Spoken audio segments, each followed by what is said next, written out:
2024년 시작되었는데요.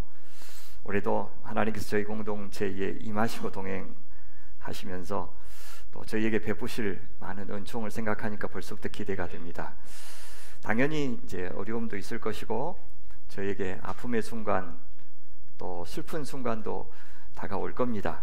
그래서 감내해야 되고 또 마땅히 기다릴 때도 있을 것이고 또 버텨야 될 순간도 찾아올 겁니다. 우리가 스스로 자기 몫으로 받아들여야 될 것들이 대부분이겠지만 조금이라도 공동체가 서로 그 아픔을 같이 나누어주고 또 힘을 보태준다면 우리가 너무 심하게 무너지진 않고 다시 한번 다음 단계로 나아갈 수 있지 않을까 생각해요. 또 올해 한 해 끝에 훌쩍 자라고 또 내면으로는 깊어진 우리의 모습을 기대하면서 올 한 해를 좀 시작해 보려고 합니다. 오늘은요 2024년 저희는 어떻게 목회를 할 것인지를 좀 청사진을 제시하는 그런 시간을 가지려고 해요. 왜냐하면 목회자가 이렇게 목회하도록 세워주셨지만 목회는 혼자 하는 것이 아니고 공동체가 함께 하는 것입니다. 성도들과 함께 살고 함께 놀고 그렇게 함께 자라는 것이 저는 목회라고 생각을 해요. 성도님들 모두가 같은 마음을 품고 참여해서 여러분이 교회시니까 여러분의 교회를 만들어주시면 고맙겠다 싶은 마음으로 준비했습니다. 여기는 공동체적으로 같이 이루기 원하는 목표도 들어있고요. 또 성도님들 개인적으로도 이렇게 성장하셨으면 좋겠다 하는 바람도 있습니다. 이 둘은 뭐 따로 이렇게 구분할 수가 없죠. 우리가 각자 주님 안에서 잘 설 때 공동체도 아름답게 잘 지어져 갈 수 있기 때문에 둘은 이렇게 때려야 뗄 수가 없습니다. 올 한 해의 목표 향하다. 그래서 은양 권사님 허락도 안 받고 했다고 야단 맞았습니다. 향하다입니다. 향하다 하면 이렇게 떠오르는 이미지가 뭡니까? 그렇죠? 어딘가를 이렇게 향해서 막 달려가는 그림, 목표를 이루기 위해서 애쓰는 그런 이미지가 떠오를 겁니다. 맞아요. 대단히 동적인 이미지 떠올리도록 정했습니다. 저희 교회는 비교적 정적인 교회예요. 내부적으로는 굉장히 활발하게 교제하지만 바깥을 향한 활동에는 좀 덜 적극적이어 왔던 것이 사실입니다. 그것은 제가 이해한 교회론이 반영된 결과이기도 하지만 사실 이 교회를 개척할 무렵의 어떤 사정 때문이기도 합니다. 교회를 처음 시작하신 분들이 그 전까지는 지나치게 많은 활동으로 그때 너무 지쳐 있었어요. 그래서 열정, 헌신, 많은 봉사활동 이것보다도 하나님과 잘 누리셨으면 좋겠다. 저분들이 하나님과 깊이 교제하셨으면 좋겠다 하는데 조금 더 초점을 두었어요. 그것은 또 연구하고 말씀을 나누는 것을 어떤 외부적인 활동하는 것보다 훨씬 더 좋아하는 목회자 제 개인의 성향이 반영된 결과이기도 합니다. 그렇게 했지만 기본적으로 우리 성도님들이 워낙 열정적이셨고 그래서 그때만이 아니라 지금까지도 변함없이 성심성의껏 온 몸으로 섬겨주신 덕분에 그간 교회가 역동성을 유지하면서 여기까지 올 수 있었어요. 동시에 이제 시간이 흐를수록 교회 규모가 점점 커져갔고요. 그래서 교회도 절제하면서도 좀 더 적극적으로 선교적 사명을 감당하는 교회로 점점 체질을 바꿔가고 있는 중입니다. 더 많은 성도님들이 설교와 소그룹을 통해서 양육을 받은 다음에 교회 여러 부서들로 들어가서 소리 없이 그러나 부지런히 또 마음을 다해서 섬겨주시는 모습들이 참 많아졌습니다. 또 매해 새로운 성도님들이 세가족으로 참여하고 계시고요. 그분들이 참 감사하게도 오래 걸리지 않아서 잘 적응해서 또 섬김을 이어가 주시고 교회에 새로운 활력을 넣어주셔서 얼마나 감사한지 모릅니다. 근데 올해는 이제 올해 9월에 송도에서 로잔 대회가 열리는데요. 그것을 계기로 해서 거의 1000교회가 넘는 한국교회가 사도행전으로 공동설교를 하기로 결정을 했고요. 그래서 우리 시대 사도행전 29장을 써 나간다는 것이 각 지교회 차원에서는 어떤 의미인지 더 많이 생각해 보기로 그렇게 했습니다. 저도 이 프로젝트에 처음부터 이제 설교 자료 집필자와 편집자로 참여하고 있고 또 저희 교회에서도 올해 예배당 공간을 이렇게 새로 마련하는 등의 큰 외적인 변화를 앞두고 있어서 우리 교회가 앞으로 지향해야 될 바가 무엇인지를 짚어보는 한 해로 좀 삼았으면 좋겠다고 생각해서 저 목표를 정했어요. 그래서 향하다, 정했는데, 여러분 이 향이라고 할 때 네 가지 한문의 뜻이 있습니다. 첫 번째는 그 지향하다 할 때 그 향자입니다. 방향할 때 그 향자죠. 두 번째가 여러분 향기할 때 향자 있죠. 세 번째가 향유하다, 누리다 라고 할 때 그 향자가 있습니다. 넷째는 영양, 음양할 때 그 향자 있죠. 울릴 향자. 네 가지 향자가 있는데, 이 네 가지 향을 중심으로 해가지고 이 향하다고 하는 주제를 이루어 보려고 해요. 그 각각의 목표들을 위해서 여러 가지 이제 프로그램들도 마련했습니다. 그래서 이 시간엔 이 네 가지를 좀 소개하려고 합니다. 좀 도와주시면 좋겠습니다. 첫 번째가 지향하는 공동체. 여기 함께 머물러서 우리가 서로 잘 지내는 거 변함없이 중요하게 여길 겁니다.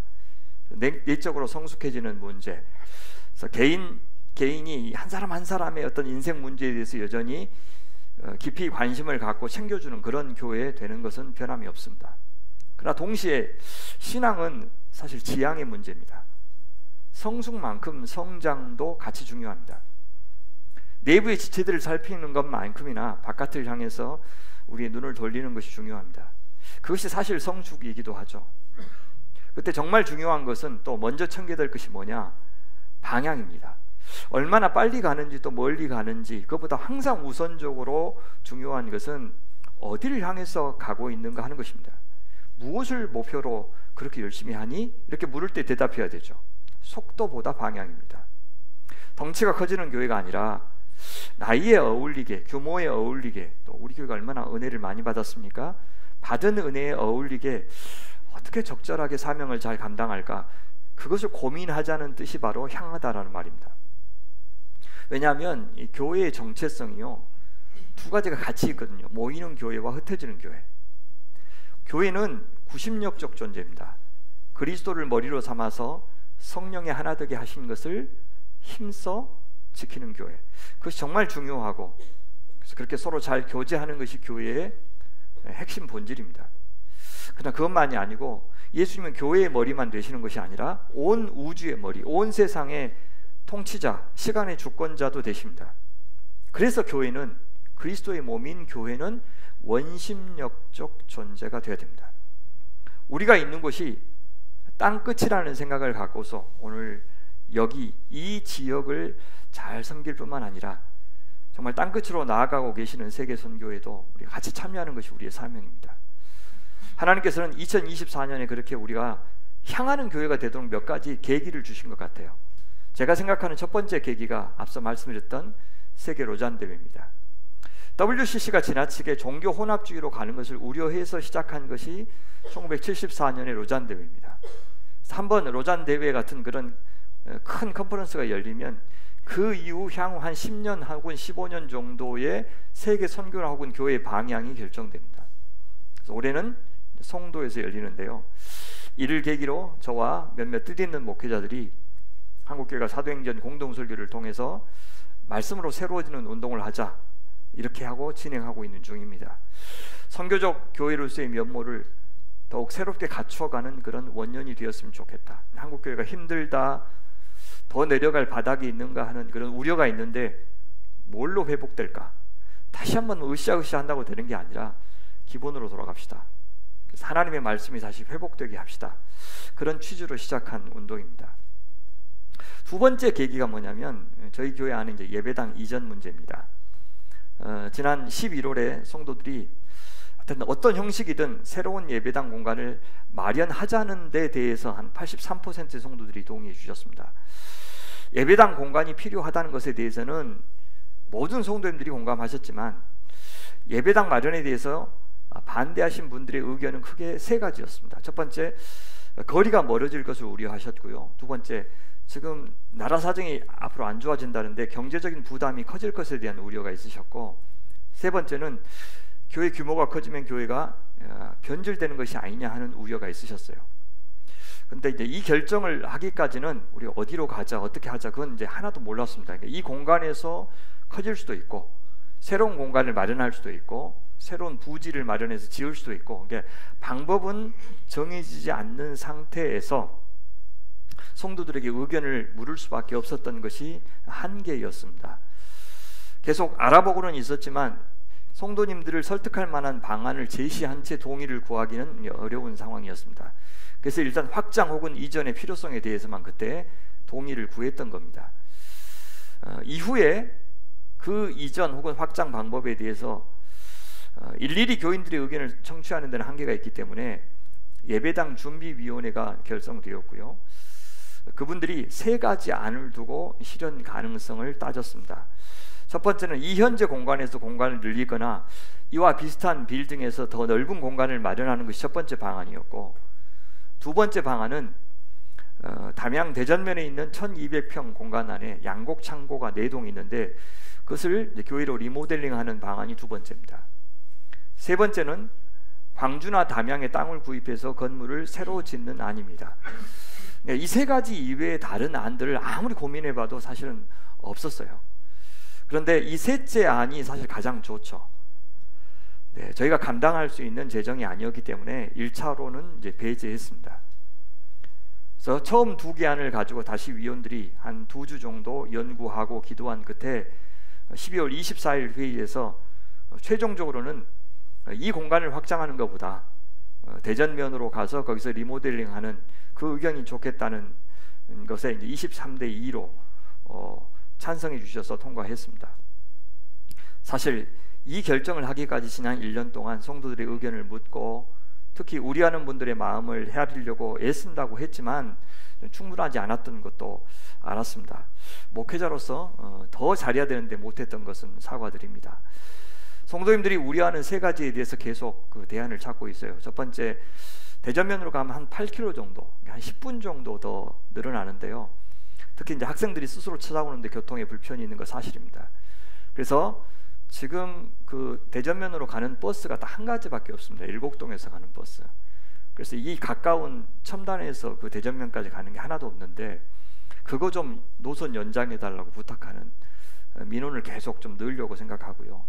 그 밖에도 저희 교회가 셔틀버스를 계속 운영하면서 우리 아이들이 어쨌든 저기까지 오고 가는데 어려움이 없도록, 특히 어르신들이 어려움이 없도록 방안을 마련하겠습니다. 둘째, 맞습니다. 경제적인 부담은 어느 정도 감수해야 됩니다. 하지만 이전할 곳의 부지가 광주의 약 한 3분의 1 정도 가격입니다. 이미 창고도 거기 안에 들어있기 때문에 현재 우리가 쓰고 있는 이 공간이 만약에 잘 팔린다면 지나친 부담이 없어도 이전할 수가 있습니다. 이번 주부터요, 설계사들을 통해서 어떤 식으로 리모델링 하는 것이 좋은지를 이제 우리 연구할 겁니다. 이번 주부터. 그래서 대략적인 조감도가 나오면 성도님들에게 1차로 진행 상황을 알려드릴 계획입니다. 또 이제 예배당 준비위원회 안에 여러분들이 자유롭게 질의응답을 할 수 있는 온라인상의 방을 마련해서 질문하시면 성심성의껏 지금 어떻게 진행되고 있는지 얼마든지 대답을 해 드리도록 노력하겠습니다. 셋째, 교회 규모가 커지면 변질될 것이라고 하는 우려에 대해서는 제가 따로 드릴 말씀이 많이는 없습니다. 확장보다는 분립의 약속을 지키는 것이 더 낫지 않겠나는 의견도 여러분들이 주셨습니다. 맞습니다. 얼마나 충분히 고려했는지 모릅니다. 사실 제가 분립하여 나가는 것이 원래 개척할 때의 약속이었습니다. 저한테. 제가 300명 이상이 되면은 제가 나가서 분립할 수 있도록 해달라고 그렇게 약속을 받고 이렇게 개척을 했습니다. 저로서는 굉장히 환영할 만한 일인데 지금이라도 교회를 분립하는 것에 대해서 성도님들이 동의해 주신다면 언제든 당장이라도 추진할 겁니다. 그것은 제가 나가든지 혹은 다른 사역자들과 함께 내보내든지 그것도 여러분들이 결정해 주시는 대로 저는 순종할 겁니다. 다만 저희가 그 안을 고려했을 때 여러 가지 문제가 있었어요. 일단 누가 나갈 것인지, 누구를 보낼 것인지. 가장 큰 문제는 사실 비용입니다. 지금 빚이 한 5억 정도 남아있는 상황에서 분립을 하려면 기본적으로 빚이 없어야 돼요. 그리고 남은 성도만으로도 현재의 재정을 감당할 수 있어야 됩니다.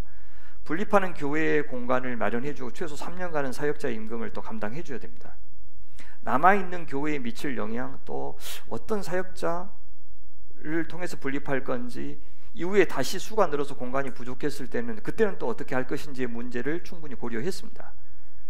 해보니까 공간을 확장하는 것이 훨씬 낫겠다라는 결론에 이른 겁니다. 왜냐하면 이전에 이제 분립했던 교회들의 상황을 쭉 연구를 해 보니까 이런 조건들이 되었을 때 분립을 추진했구나. 사람이 많았을 때 분립하는 게 아니라 여러 가지 조건들이 형성이 되었을 때 분립이 가능했습니다. 그것이 훨씬 좋은 모델이지만 현재 저희 상황에서는 쉽지는 않겠다라는 결론에 이르렀던 겁니다. 그리고 교회를 옮기면 수가 성장합니까? 근데 그런 보장이 있는지 잘 모르겠어요. 그걸 자신하시는데, 교회가 커졌을 때 우려되는 문제는 크게 두 가지입니다. 하나는 공동체성의 상실, 다른 하나는 목회자의 타락입니다. 근데 둘 다 목회자와 성도들이 다 같이 사실 책임져야 될 문제죠. 저는 저대로 앞으로 목회 환경이 변하면 변하려고 저도 노력하겠지만 변질되지 않으려고도 노력하겠습니다. 근데 여러분이 할 일만 잘 해주시면 사실 큰일은 없을 것 같아요. 새로운 성도님들이 오시는 대로 잘 섬겨주시고 잘 교제해 주시면 공동체성이 유지될 것으로 보이고요. 또 지금처럼 목회자와 건강한 관계를 계속 유지해 주시고 자기 자리에서 교회의 진로를 여러분이 잘 결정해 주시면 좋겠습니다. 무슨 말이냐면 현재 저희 공동체의 거버넌스, 그러니까 성도님들이 사실 많은 것들을 결정하는 이런 거버넌스를 다 무시하면서 갑자기 당회나 목회자가 전횡을 휘두를 수 있는 교회로 갑자기 변한다? 지금으로서는 좀 상상하기 어렵습니다. 교회가 커지면 교회나 목회자가 무조건 변절되는 것이 아닙니다. 그걸 기정사실화하면 지금 좀 규모가 있는 교회는 다 타락했다는 것인데 그것은 좀 우리가 너무 무례한 발상이지 않을까 싶습니다. 규모가 커져도 잘하는 교회들은 있습니다. 근데 저희는 어느 정도 이상은 커지기도 어렵고요. 누가 2시간 예배를 견디겠습니까? 그래서 저는 변함없이 1시간 설교를 할 건데 그거를 견디면서 사람들이 많이 온다고요? 저는 그렇게 안 믿습니다. 예배당 이전과 관련해서 성도님들이 끊임없이 먼저 그 필요성을 제기하셨고 교회와 리더십이 이에 대답한 측면이 훨씬 더 큽니다. 그래서 일방적으로 진행하지 않고 소통하면서 성도들의 뜻을 반영하겠다는 의지를 처음부터 분명히 피력했고 하려고는 했습니다. 다만 어느 정도까지 해야 되지? 어떤 방식으로 해야 되지? 그걸 잘 몰라서 충분하지 않았다는 것도 인정합니다. 공식적인 절차를 거치는 것 이외에도 1대1로 붙잡고 설명했고 같이 만나기도 했고 전화하기도 했고 카톡으로 대답하기도 했고 한다고는 했어요. 그런데도 끝까지 생각을 안 바꾸고 의혹을 계속 거두지 않는 성도님들을 보았을 때 더는 드릴 말씀이 없었어요. 그래서 이제 제가 할 일은 뭐냐? 잘 이전해서 그 공간에서 모두가 행복해하는 모습을 보면 언젠가는 마음을 여시겠지. 이것도 나름 좋은 방법이었구나 하는데 동의하시겠지 하는 그런 생각을 하고 있을 뿐입니다. 모든 성도님들이 어느 정도는요 흔쾌하지 않는 마음을 감수하셔야 되고 또 나름대로 이 정도 방안을 마련하기 위해서 애써온 분들, 시간과 돈으로 헌신한 분들을 저는 존중하는 마음도 가져야 된다고 생각해요. 소수의 의견을 존중하기 위해서 노력했지만 만약에 그 소수 의견이 받아들여졌을 때 다른 수많은 사람들의 의견이 무시될 수밖에 없는 현실적인 상황도 고려해 주시면 좋겠어요. 다 좋은 대안들이어서 서로 조율하여 제3의 의견을 만들어낼 수 있다면 더없이 좋겠지만 가진 것이 별로 없는 우리로서는 선택지가 별로 없습니다. 그래서 이 제한된 조건 안에서 최대한 마음을 모으고 지혜를 모으고 또 하나님의 도우심을 구하는 것이 현재까지는 최선이었습니다. 자, 세 번째 계기가 이제 임직식입니다. 예정대로라면 올 5월에 4분의 장로님, 10분의 안수집사님 그리고 한 25분 이상의 권사님들이 새로운 직분을 받게 됩니다. 저는 이것을 계기로 해서 교회가 더욱더 알차게 사명을 감당하는 그런 한 해가 되었으면 좋겠다는 생각이 있고요.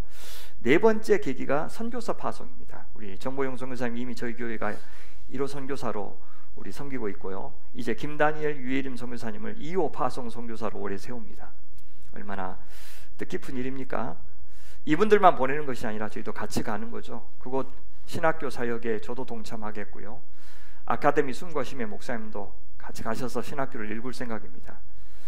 개인적으로는 제가 올해부터 성경번역 선교회 GBT의 이사로 참여하는 것도 이 지향이라고 하는 한 해 목표와 잘 어울린다고 봅니다.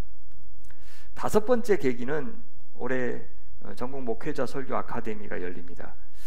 미국의 한 사업가가 한 2만 불 정도를 저한테 후원을 해주셨어요. 그래서 4월에 담양에서, 9월에는 영남의 모처에서 전국 목회자들 모시고 선교 세미나를 하는데, 제가 개인적으로 추진하는 일이지만 저희 교회의 일이라고 생각해서 같이 기도해 주시고 또 참여해 주시면 좋겠습니다. 영남과 호남의 목회자들을 주로 초청할 생각입니다. 그 밖에 지역에서는 한 30% 정도의 인원만 초청할 계획입니다. 보통은 이제 중앙에서 세미나 같은 걸 많이 열고 지방에서 올라가는 그런 것이 이제 수십 년 동안 이어져 왔는데, 저는 꼭 그래야 되나 하는 생각이 들어서 이 호남과 영남 사이의 이 반목의 관계를 목회자들이 먼저 좀 해소하자라는 취지에서 영남과 호남의 목회자들이 주로 참석하고, 그리고 그것도 30대와 40대, 50대부터는 이제 상종 안 합니다. 절대 안 바뀝니다. 그래서 그렇게 살다가 죽으라 그러고 30대, 40대 젊은 우리 목회자들만 좀 도와주려고 그분들로 한정해서 하고, 거기 참여하는 강사님들이 꽤나 지금 존경받는 분들이라서 그냥 공개적으로 모집하면은 이제 뭐 너무 많이 몰릴 것 같아서 초청 형식으로, 추천받아서 초청 형식으로만 모집하려고 생각하고 있습니다. 6번째 계기는 이제 청소년부입니다. 당장 대안학교는 시작하지 못해도 대안적인 교육은 시작하려고 합니다. 코로나 이전에 계획했다가 멈췄는데 조금씩 시도해 보려고 합니다. 아이들에게 성경과 함께 인문학도 가르치고요. 지리산 둘레길, 제주 올레길, 올 연말에는 유럽 투어까지, 나중에는 이제 성지순례까지 가려고 합니다. 치열한 입시 전쟁터에서 우리 아이들이 조금이라도 세상에 균열을 내고 또 대안을 제시할 수 있는 짱짱한 몸과 마음을 가진 자녀로 키우기 위해서 첫 발을 떼려고 합니다. 우리 교회 안에 있는 다양한 우리 성도님들의 은사를 좀 부탁할 생각입니다. 이것도 저는 지향이라고 봅니다. 이렇게 공동체가 바깥을 향해서 나아갈 때 하나님께서 안 믿는 분들이 많이 전도되어 또 세례도 받고 또 하나님의 백성이 되는 역사도 일어나게 하시기를 기대하고 있습니다. 그래서 외연도 확장되어 점점 위축되어 가는 이 시대에 교회를 살리고 또 목회자를 살리는 그런 대안적인 교회가 되기를 소망해 봅니다. 두 번째 향은 향기를 내다. 향기 나는 교회. 저는 단지 인공 화학물로 만든 방향제 교회가 되기를 원치 않습니다. 공동체 자체는 향기를 내지 못하는데 향기 나는 것처럼 꾸며진 교회가 되기를 원치는 않습니다. 내연 외연이라고 하는 말이 있습니다. 내연 안에서 타면 외연 밖으로 드러난다, 결과가 나타난다, 그런 뜻입니다. 우리 안에 내적인 논리가 있고 또 의미 있는 고백이 있어서 밖으로 어떤 결과가 나타나고 열매를 맺히는 교회, 연기하는 교회가 아니라 간증하는 교회, 가식적인 교회가 아니라 가시적인 교회, 멋내는 교회가 아니라 그냥 멋진 교회가 되고 싶은 겁니다. 그러자면 올해도 변함없이 복음 위에 바로 서오는 교회, 말씀이 살아있는 교회, 말씀으로 교제하는 교회가 되도록 변함없이 애쓰겠습니다. 저것이 저희 교회의 가장 중요한 특징이죠. 또 장점이죠. 이 말씀을 통한 교제가 또 활발하도록 애쓰겠습니다. 소그룹 올해보다 더 많이 만들어질 겁니다. 나무지기들의 눈부신 헌신으로 지난 한 해 참 풍성했습니다. 저는 이제 나무지기들도 그 수고에 어울리는 보람이 있었을 것이라고 믿습니다. 또한 새가족위원회의 섬김을 통해서 처음 교회를 찾은 분들이 참 수월하게 공동체에 안착할 수 있었고요. 또 선교위원회의 섬김을 통해서 해외 나가 있는 선교사님들과도 참 좋은 교제를 나누었습니다. 이렇듯 올해도 향기 나는 교회가 되도록 말씀과 교제에 힘쓰겠습니다. 올해는 제가 어떤 설교를 하려고 하냐면요, 다음 주부터 이제 팔복 설교 8번에 걸쳐서 시작하겠습니다. 그리고 신약 성경에서는 고린도 후서하고 요한 일서를 다루고, 구약에서는 하박국, 그 다음에 민수기를 중심으로 이제 시리즈 설교를 하는데 광야에서라고 하는 시리즈 설교를 15편 준비했습니다. 새벽 예배는 계속해서 우리 매일 성경으로 진행할 건데요. 날이 풀리는 3월부터는 토요일 날 새벽 기도는 예배당에 모여서 진행할 겁니다. 4월부터는 저희 교회만의 묵상 교제를 만들어서 묵상하는 것을 시작해 보려고 합니다. 그래서 이제 새벽 기도하는 별개로 진행하는데 그 묵상 본문을 중심으로 지금 하고 있는 정오 기도회를 할 겁니다. 이제 한두 구절 묵상입니다. 3월에는 저희 교회가 늘 전반기에 하는 성경 한 권 전체 강의하는 거 있죠. 작년에 로마서 했었죠. 올해는 히브리서 3월에 하겠습니다. 그리고 4월에는 저희가 외부 강사를 모시고 사경회 하는 것은 거의 안 했는데 올해는 프랑크푸르트 우리 교회 김만종 목사님 모셔서 이제 부흥 사경회 우리 같이 하겠습니다. 세례 교육을 위한 훈련 매뉴얼 올해 만들려고 하고요. 청소년들 복음 교재, 어린이들 복음 교재, 청소년과 어린이들에게 복음을 가르쳐 줄 수 있는 교재를 저희 교회가 따로 마련하려고 합니다. 대학부하고 청년부를 나누어서 좀 더 세밀하게 제자 양육을 도우려고 하고요. 시간 나는 대로 제가 각종 훈련 교재를 발간해서 성도들이 거의 예외 없이 그리스도인으로 성장하는 데 도움을 드리려고 합니다. 이렇듯 우리가 그리스도인다워질 때 또 그리스도의 향기가 되고 그리스도의 편지가 되고 그리스도의 대사가 되어갈 것이라고 믿습니다. 그것이 이제 선교적 존재, 증인이 된다는 말의 뜻이기도 합니다. 우리가 빛을 비추는 것보다 더 반드시 앞서야 되는 게 뭐냐? 빛이 되는 겁니다. 좋은 열매를 맺는 것보다 반드시 앞서야 되는 게 좋은 나무가 되는 겁니다. 그렇게 본질에 충실하는 교회가 되는 일 지난 11년 동안 해왔는데 올해도 변함없이 그 정신을 이어가겠습니다. 셋째는 누릴 향자입니다. 누리다, 교제하다, 코이노니아 그 말입니다. 초대교회에서 우리가 교회의 모범을 찾는다면 가장 큰 특징이 바로 이 코이노니아, 교제입니다. 초대교회는 하나님과의 사귐만 잘한 게 아니라 성도 간의 사귐이 잘 이루어졌고요. 그래서 세상으로부터 박해도 받았지만 세상에 함부로 하지 못할 만큼 독특한 공동체도 되었습니다. 로마 시대에 이르러서는 기독교인들을 로마 시민과 야만인 중 어느 하나에도 속하지 않는 제3의 종족이라고 부를 정도였습니다. 그들이 세상의 어느 집단보다 더 사랑하고 더 보살펴주는 가족 같은 공동체가 된 것을 보면서 그들은 적잖이 충격을 받았습니다. 특히 공동체에 가난한 사람이 하나도 없었다고 성경이 증언할 정도로 교인들은 서로 자기의 소유를 내어서 다른 지체들을 도와주었습니다. 그들은 날마다 성전이나 가정에서 모이기를 힘썼고요. 모이면 함께 기도하고 말씀을 나누고 또 성찬을 나누었습니다. 이것이 이제 초대교회가 보여주는 코이노니아의 한 형태였습니다. 목회자로서 저도 광주 소명교회가 어떻게 하면 지금보다 더욱더 끈끈하게 연결되는 가족 공동체가 될 수 있을까를 항상 고민합니다. 한 교회 안에는 참 다양한 혈관들이 있어요. 그 혈관들마다 피가 잘 돌면 공동체가 화색이 좋을 겁니다. 혈관이 막히면 반대로 건강하지 않고 심지어 위험하기도 하겠지요.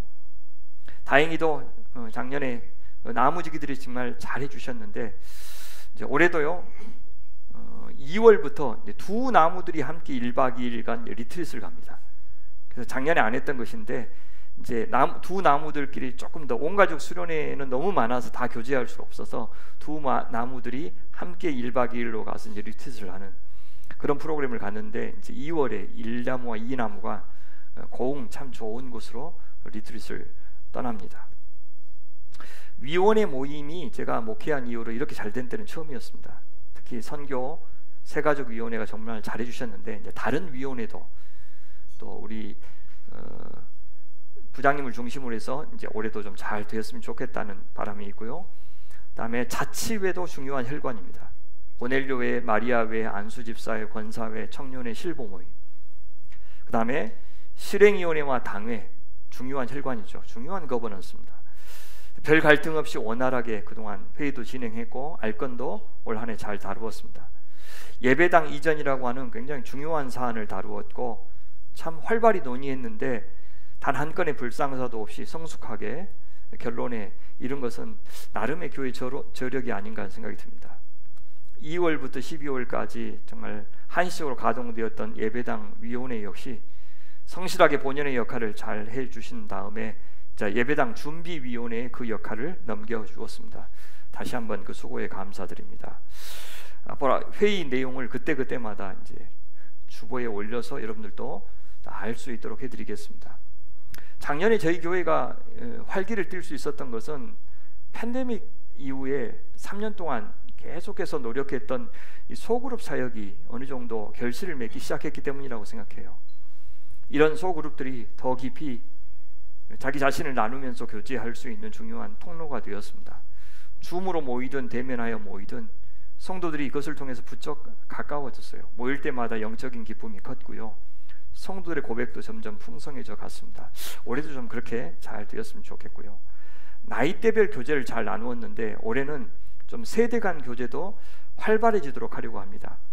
2030이 3040과 3040이 4050과 교제해서 선배들의 도움도 받고 또 같이 교제하려고 합니다.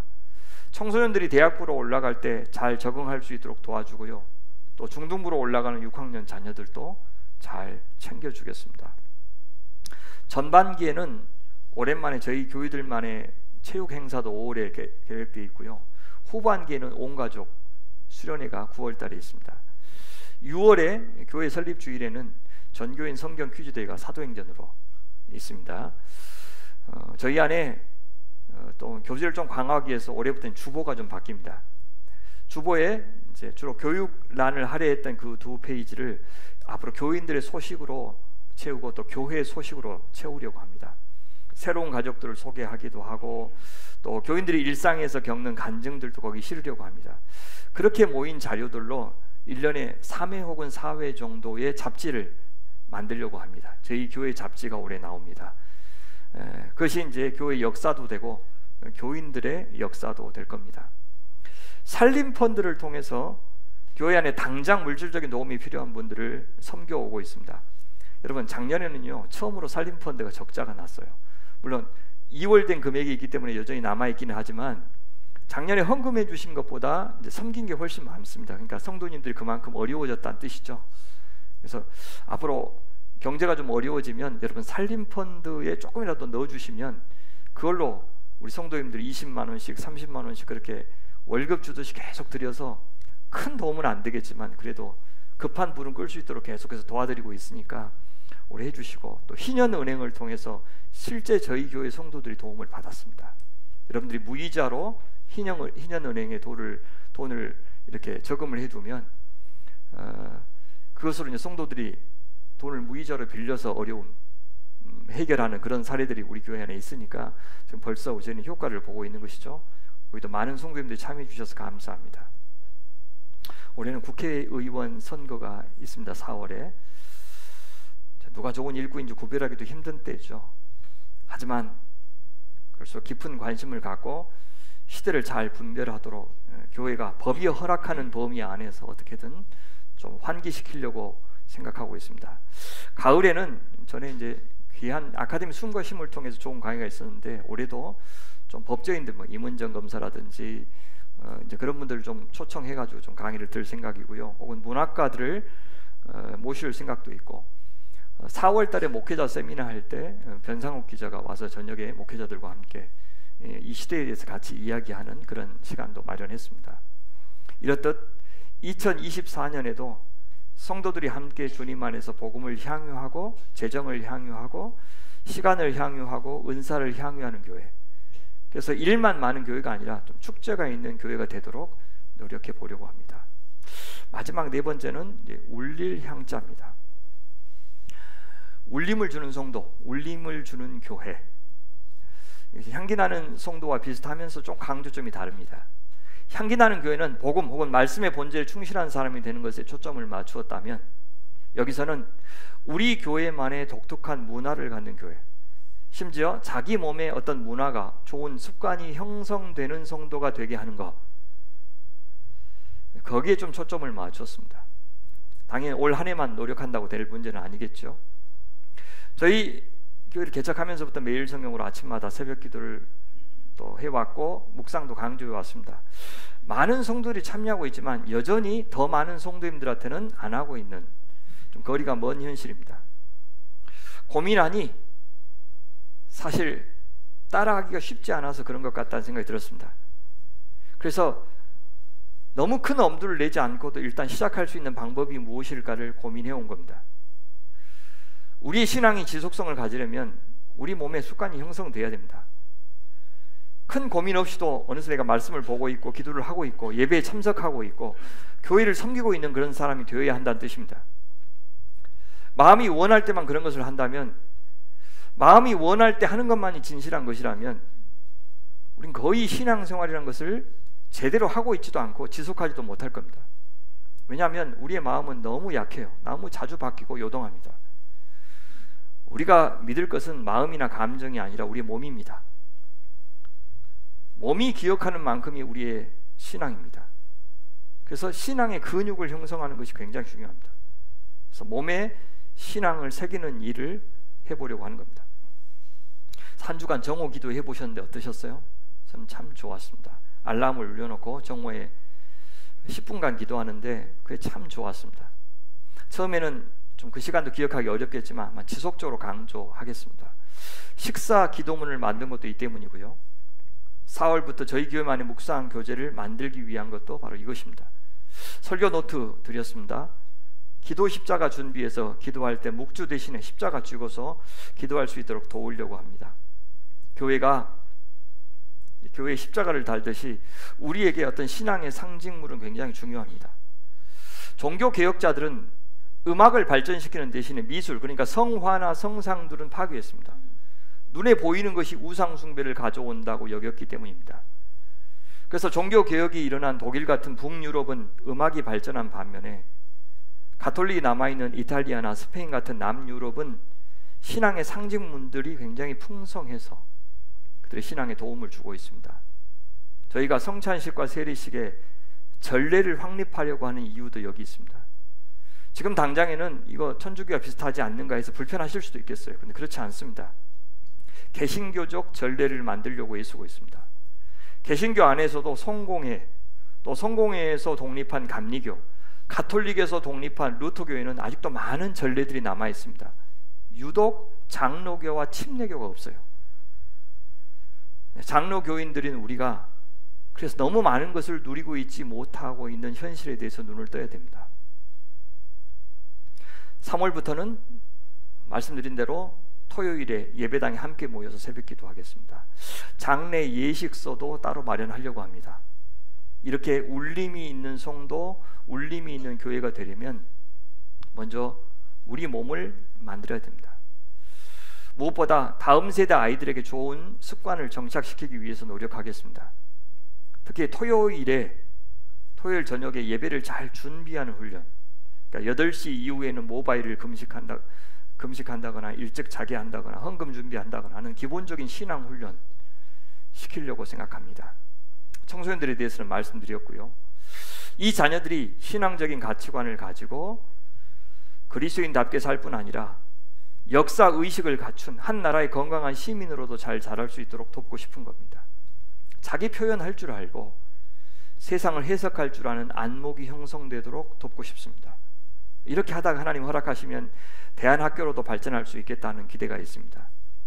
이렇듯 올 한 해 저희 교회는 향하다, 이것을 표어로 삼아서 든든하게 진리 위에서 담대하게 세상을 향해서 라고 하는 주제를 가지고 사역하려고 합니다. 땅끝을 향하여, 또 향기 나는 교회를 향하여, 복음을 잘 향유하는 교회를 향하여, 그리고 울림이 있는 교회를 향하여 나아가려고 합니다. 주제 성구는 사도행전 28장 맨 마지막 두 구절입니다. 우리 같이 한번 읽어볼까요? 시작. 바울이 자기에게 오는 사람을 다 영접하고 하나님의 나라를 전파하며 주 예수 그리스도에 관한 모든 것을 담대하게 거침없이 가르치더라. 바울이요, 천신만고 끝에 로마에 도착했습니다. 근데 선교사 신분이 아니라 황제 가이사 앞에서 재판을 받는 죄수 신분으로 도착했습니다. 하지만 우리가 사도행전을 읽어보면 그는 죄수 호송선이 인도한 대로 로마에 온 것이 아니라 하나님께서 그를 로마까지 데려오셨다는 것을 알 수 있죠. 폭풍우를 만났어요. 배가 표류했습니다. 그대로 좌초되어서 바울의 인생이 끝날 수도 있었는데 그 배가 놀랍게도 그 로마 이베리아 반도 가까운 그 멜리데 섬에 도착했습니다. 하나님께서 표류하는 바다 위에서 이미 환상 중에 약속하신 그대로 되었습니다. 로마 제국은 그를 죄수로 간주했지만 하나님은 그를 자기의 증인으로 간주하셨던 겁니다. 그는 로마에 도착해서 무려 2년 동안 가택연금 상태에서 재판을 기다렸어요. 활동에 제약이 있었던 것은 사실이지만 다른 한편으로 그는 로마 제국으로부터 보호를 받으면서 복음을 전할 수 있었어요. 여러분 기억하십니까? 복음을 전할 때마다요, 그냥 반대한 것이 아니라 굉장히 심한 목숨의 위협을 받아왔었습니다. 근데 로마 제국의 수도에서는 안전하게 복음을 전할 수 있도록 보장을 받은 겁니다. 오늘 본문을 보시면 로마에 가서도 먼저 그는 유대인들을 자기 집으로 불러서 복음을 전하고 있어요. 23절 보십시오. 그들이 날짜를 정하고 그가 유숙하는 집에 많이 오니 바울이 아침부터 저녁까지 강론하여 하나님 나라를 증언하고 모세의 율법과 선지자의 말을 가지고 예수에 대하여 권하더라. 사도께서 전한 것은 하나님 나라의 소식이었습니다. 유대인들이 믿고 있었던 모세의 율법 또 선지자의 말, 이걸 갖고 하나님 나라를 이 땅에 가져오신 메시아 예수님에 대해서 가르친 겁니다. 땅끝까지 이르러 내 증인이 되리라, 이런 약속으로 사도행전이 시작되었는데, 이제 사도행전 끝에 보니까 바울은 로마까지 와서 이 하나님 나라 복음을 전하고 있는 겁니다. 올 한 해 하나님께서 저희를 어디로 부르실지, 또 어떻게 부르실지, 또 누구를 부르실지 모르겠어요. 인생의 부침이 분명히 있을 겁니다. 바울이 만났던 반대도 있을 것이고 풍랑도 있을 것이고, 우리도 표류하고 방황하기도 할 겁니다. 또 실패 혹은 성공도 있을 겁니다. 술술 풀릴 때도 있고 꽉 막힐 때도 있을 겁니다. 그러나 대부분의 시간들은 평범한 하루하루가 될 것입니다. 바울은 아침부터 저녁까지 강론하였다고 말하죠. 우리도 우리의 모든 시간을 하나님 나라를 드러내는 일로 사용하기를 바랍니다. 일하지 말고 전도만 하라는 뜻이 아니고요, 모든 순간 우리의 정체성을 잘 기억하면서 살자는 뜻입니다. 분노가 치밀 때도 있고, 또 이해관계가 첨예하게 대립될 때도 있고, 우울해서 살기 싫을 때도 있을 겁니다. 앞이 안 보이고 절망할 때도, 그래도 우리의 정체성을 잘 기억하면서 살자는 겁니다. 내가 누구인지, 내가 어떤 사랑을 받았고 받고 있고 약속받은 사람인지를 기억하면서 살자는 뜻입니다. 내가 믿는 하나님이 어떤 분인지를 환기합시다. 내가 살고 있는 이 세상이 어떤 곳인지도 기억합시다. 나라는 존재가 얼마나 제한적이고 또 우리 몸은 얼마나 깨어지기 쉬운지도 기억합시다. 그리고 우리에게 있는 소망을 다시 한번 되새기기 바랍니다. 그것이 정체성을 기억한다는 말의 뜻입니다. 그럴 때 우리는 부르심에 합당하게 선교적 존재로 살고 있을 겁니다. 하나님의 백성답게 복음에 합당하게. 바울은 자신의 활동 반경이 너무 좁다면서 불평하거나 그래서 아예 사역을 포기하지 않았습니다. 아니, 자기 정도 되는 대단한 사도라면 로마 전체를 활보하며 다녀도 부족하다고 여기면서 왜 나를 가둬두냐고 실망하지 않았습니다. 봉쇄 수도원의 수도사들이 그 좁은 공간을 벗어나지 않고 살면서도 전 세계를 품고 기도하시듯이 아마 사도 바울도 자기 집을 벗어날 수는 없었지만 그는 로마 전역으로 흩어질 제자들을 거기서 양육하고 있었습니다. 그렇게 유대인들을 상대로 밤낮으로 하나님 나라를 가르쳤고, 또 예수가 너희들이 기다리던 바로 그 메시아다 라고 하는 것을 가르쳐 주었는데도 그들의 반응은 열광적이지 않았습니다. 믿는 자들이 있었지만 여전히 미온적인 사람들이 더 많았습니다. 24절 보시면 그 말을 믿는 사람들도 있고 믿지 아니하는 사람들도 있어 서로 맞지 아니하여 흩어질 때에 라고 말합니다. 근데 이에 바울은 그와 같은 유대인들의 반응에 대해서 그렇게 놀라지 않았습니다. 대신에 이사야 선지자의 말을 인용해서 이것은 이미 내다보았던 반응이라고 그렇게 언급하고 있습니다. 바울이 한 말로 이르되 뭐라고 했냐? 성령께서 이미 뭐라고 말씀하셨냐면 선지자 이사야를 통하여 너희 조상들에게 말씀하신 것이 옳도다. 일러스되 이 백성에게 가서 말하기를 너희는 듣기는 들어도 도무지 깨닫지 못하며 보기는 보아도 도무지 알지 못하는도다. 이 백성의 마음이 우둔하여져서 그 귀로는 둔하게 듣고 그 눈은 감았으니 이는 눈으로 보고 귀로 듣고 마음으로 깨달아 돌아오면 내가 고쳐줄까 함이라 하였으니, 돌아왔으면 내가 고쳐주었을 텐데 이렇게 생각했는데 이제 하나님의 이 구원이 이방인에게로 보내준 줄 알라. 그런데 유대인들은 돌아오지 않았다. 그러니까 이제 이방인의 때가 되었다 그 말이죠. 그들은 그것을 들으리라. 이방인들은 들을 것이다 라고 이사야 선지자가 이미 예고했다는 겁니다. 여러분, 이 로마에 오기 전에 고린도에서 이미 로마에 편지를 보냈죠. 그래서 우리가 로마서라고 합니다. 그때 그 로마서에서 이렇게 말했죠. 내가 복음을 부끄러워하지 아니하노니 이 복음은 모든 믿는 자에게 구원을 주시는 하나님의 능력이 됨이라. 먼저는 유대인에게요, 그리고 헬라인에게로다.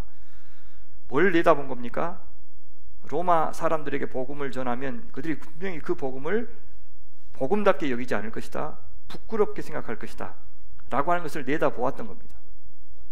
그것은 유대인이나 헬라인이나 다 마찬가지였습니다. 그러나 바울에게는 이 복음, 이 예수 그리스도의 소식, 이 하나님 나라의 소식만이 모든 믿는 자들이 구원을 받을 수 있는 하나님의 능력이 된다는 것을 믿고 있었어요. 특히 메시아의 죽음, 그것도 치욕스러운 저주의 십자가를 지고 죽은 메시아라고 하는 이 사실을 유대인이든 이방인이든 처음에는 다 이해하지 못할 것이다. 십자가가 믿음의 가장 큰 걸림돌이 될 것이라는 것도 알고 있었어요. 그래서 고린도 전서에서 바울은 이렇게 말하죠. 좀 길지만 천천히 우리 한번 같이 읽어볼까요? 시작. 십자가의 도가 멸망하는 자에게는 미련한 것이요 구원을 받는 우리에게는 하나님의 능력이라 기록된 바, 내가 지혜 있는 자들의 지혜를 멸하고 총명한 자들의 총명을 폐하리라 하였으니, 지혜 있는 자가 어디 있느냐? 선비가 어디 있느냐? 이 세대의 변론가가 어디 있느냐? 하나님께서 이 세상의 지혜를 미련하게 하신 것이 아니냐? 하나님의 지혜에 있어서는 이 세상이 자기 지혜로 하나님을 알지 못하므로 하나님께서 전도에 미련한 것으로 믿는 자들을 구원하시기를 기뻐하셨도다. 유대인은 표적을 구하고 헬라인은 지혜를 찾으나 우리는 십자가에 못 박힌 그리스도를 전하니, 유대인에게는 거리끼는 것이요 이방인에게는 미련한 것이로되 오직 부르심을 받은 자들에게는 유대인이나 헬라인이나 그리스도는 하나님의 능력이요 하나님의 지혜니라. 아멘. 이 십자가가 먼저는 선민 이스라엘에게 구원의 방법이 되고 이방인 헬라인에게도 마찬가지다, 그렇게 말하죠. 그런데 유대인들이 거절했으니 이제 이방인들로 기회가 옮겨갈 때가 되었다라고 말하고 있습니다. 올 한 해 우리가 전해야 될 복음이 바로 이 십자가의 복음입니다.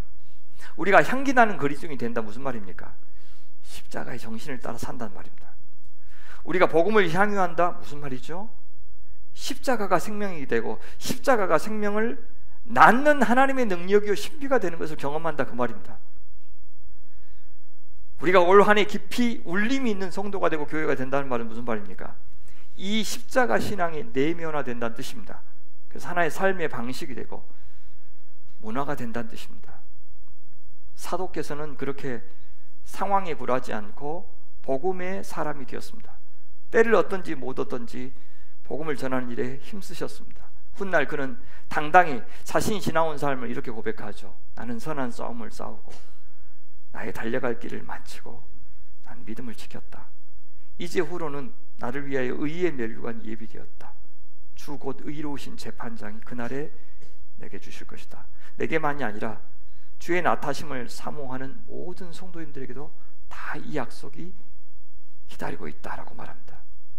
그렇게 2년 동안이나 그는 가택 연금 상태에 있었습니다. 가이사랴 감옥에서도 2년 동안 전혀 재판의 진척을 보이지 않은 채 그는 거기서 허송세월처럼 지냈습니다.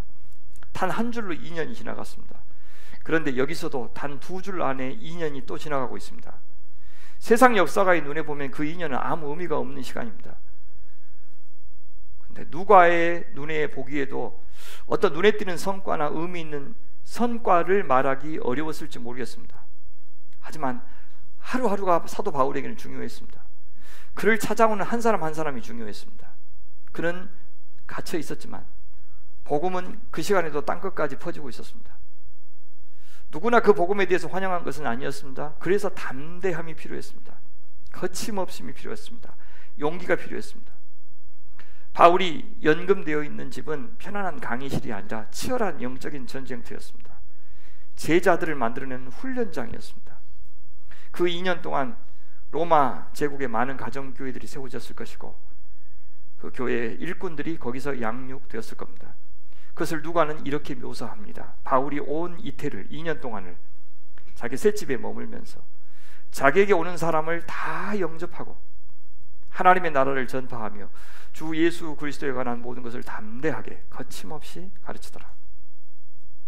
이 두 구절을 올 한 해 저희 주제 성구로 정했습니다. 든든하게 진리 위에서 담대하게 세상을 향하여.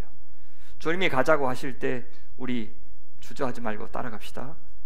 때로 신중하도록 잘 살피는 것도 중요하겠지만 불신이 원인이 되어서 우리 발목을 잡는 일은 없었으면 좋겠고요. 군중심리를 이용해서 성도들을 선동하는 일은 하지 않겠습니다. 권위적인 방식으로 다른 목소리를 함부로 잠재우는 일도 하지 않겠습니다. 다만 우리는 각자 내가 과연 그리스도 안에 거하고 있는가? 진리 안에 거하고 있는가?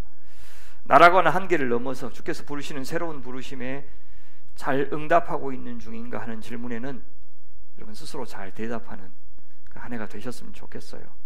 그래서 복음이 흥왕하는 것을 보는 기쁨, 또 우리가 튼실한 제자가 되어가는 기쁨, 또 교회가 천국이 되어가는 것을 보는 기쁨이 충만한 2024년 갑진년 갑진 한 해가 되시기를 간절히 바랍니다. 기도하겠습니다. 참 좋으신 아버지 하나님, 2024년을 주님 손에 올려드립니다. 부디 저희를 주의 뜻하신 형상대로 빚으시고 주께서 영광 받아 주옵소서. 그 영광의 빛에 거하는 저희의 복된 한 해가 되게 하여 주옵소서.